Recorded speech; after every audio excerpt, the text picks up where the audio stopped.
Hey everyone, and welcome to The Explainer. Today we're diving into one of the absolute most fascinating shifts in modern retail. We are going to break down India's quick commerce revolution by looking at the undisputed titan of this space right now. So grab your notebooks, get comfortable, because today we are fully decoding Blinkit and exploring exactly how they engineered a total quick commerce takeover. Right off the bat, I want you to think about your own consumer patience for a second.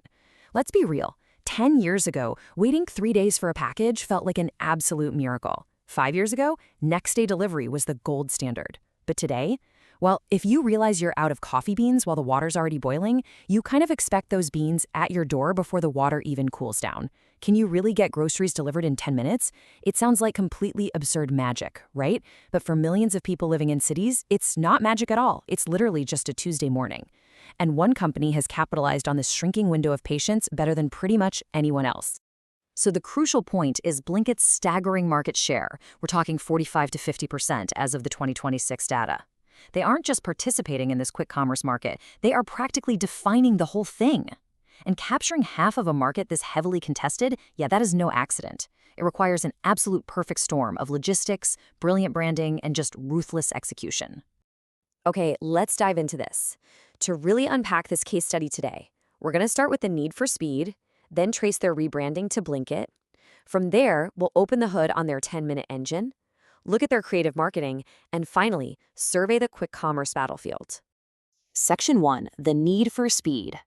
Let's talk about the modern urbanite problem. Post-pandemic, our daily routines completely shifted, and suddenly, the desire for instant gratification just skyrocketed. Blinkit recognized this and zoomed right in on Tier 1 and select Tier 2 cities. They are laser-focused on young professionals, millennials, and Gen Z, essentially that 25 to 40 age bracket. But actually, it's also busy families and students. So what connects all these different groups? Well, they're tech-savvy users who completely prioritize their time over making a physical trip to the local Kirana or neighborhood store. Blinkit figured out that, hey, people aren't always looking for those massive planned-out bulk shopping trips anymore. We're looking for immediate solutions for impulse buys and urgent last-minute needs. Section 2. Rebranding to Blinkit. Let's look at their massive pivot. To actually deliver on this crazy need for speed, the company had to undergo a massive metamorphosis. Looking at their timeline, you might be surprised to know they didn't start as Blinkit. Way back in 2013, they were founded as Grofers, which was a fairly standard, scheduled online grocery service. But the ultimate game changer happened between 2021 and 2022. They realized that scheduled delivery was basically the past, and hyper-fast quick commerce was the future. So they rebranded to Blinkit. Then came the rocket fuel. In 2022, Zomato, which is now Eternal Limited, acquired them for roughly $569 million. Armed with Zomato's huge war chest, Blinkit just aggressively expanded into over 150 cities, paving the way to that massive 50% market share. And this brilliantly illustrates their strategic shift. Think about it. The name Grofers felt, very functional and traditional. Kind of boring. Blinkit, on the other hand, cleverly emphasizes one thing: speed. It implies you're getting your stuff literally in the blink of an eye. They successfully completely shifted how consumers perceive them, moving away from the boring chore of grocery shopping and repositioning themselves as the ultimate magic button for instant gratification. Section 3, the 10-minute engine. Let's see how they actually execute this crazy promise. Now, it's a complete logistical nightmare to execute a 10-minute delivery in heavy urban traffic. How is that even physically possible? Well, the secret sauce is the dark store. If you want to understand quick commerce, you absolutely have to know this term. A dark store is basically just a hyper-local micro-warehouse. It's not a place you or I can walk into.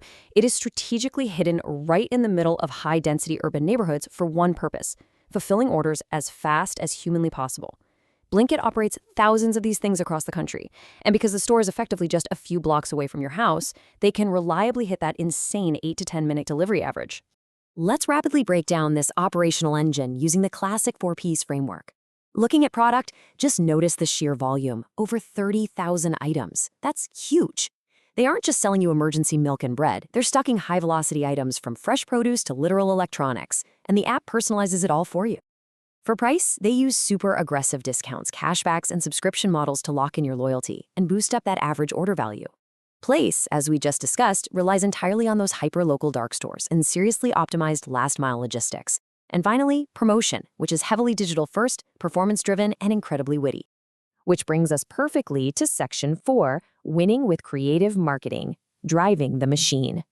Because look, having a fast engine isn't enough, right? If nobody opens your app, those dark stores are just sitting there burning cash. You need a brilliant viral marketing strategy. Take a look at this quote from one of their campaigns. Running out of milk? Get it in 10 minutes. It's incredibly simple, sure, but it's highly effective. It perfectly demonstrates their urgency-driven copy. Literally everything revolves around that 10-minute promise. Speed isn't just a fun feature for them. Speed is their ultimate core unique selling proposition, and they hammer that point home in every single ad. Let's move to and see how this builds into their incredibly precise multi-channel promotional playbook. First up, they run very specific pin code-targeted digital ads on Google and Meta platforms, meaning you literally only see the ad if you're actually in a serviceable zone. Second, they use your purchase history and location for highly personalized, data-driven push notifications right to your phone. And third, they've created this really smart platform called Brand Central for sellers. This allows brands to basically monetize Blinkit's app space through partnerships and influencer collaborations, like those massive festive campaigns they did with Scotch-Brite. Now, what's really interesting about this slide is how they take all that sterile, boring digital data and turn it into absolutely brilliant outdoor advertising. Blinkit really excels at this relatable, meme-inspired billboard humor. They'll take real, anonymized order data, like, say, noticing a specific neighborhood and makes massive ghee purchases during a festival, and they'll literally slap that joke onto massive out-of-home billboards. It's witty, it perfectly captures the cultural vibe of younger audiences, and most importantly, it gets people taking photos of the billboards and sharing them online, which drives massive organic word-of-mouth virality. Section 5, the quick commerce battlefield. Let's talk about the fierce competition.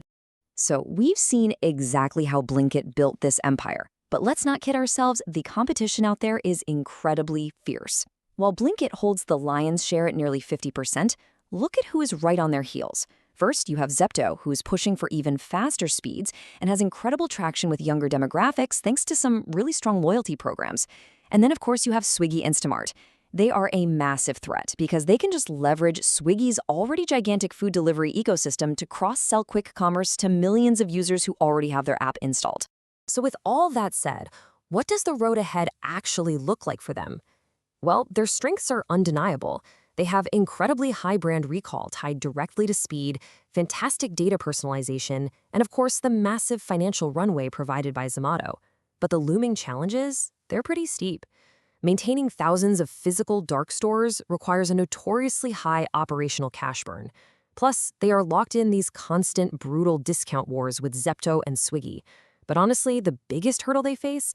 Figuring out how to take this very urban business model and expand it into Tier 3 cities profitably, all while trying to keep customers loyal without just handing out endless promo codes. I want to wrap up the explainer today by leaving you with this somewhat provocative thought. Will quick commerce ultimately remain just a fun luxury for city dwellers? Or has this 10-minute engine permanently rewritten consumer patience for good? I mean, Blinkit has taken what felt like a sci-fi novelty and turned it into a daily utility for millions.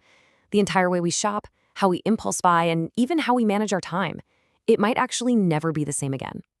Thank you so much for learning with me today and diving deep into this fascinating case study on the explainer. Until next time, stay curious.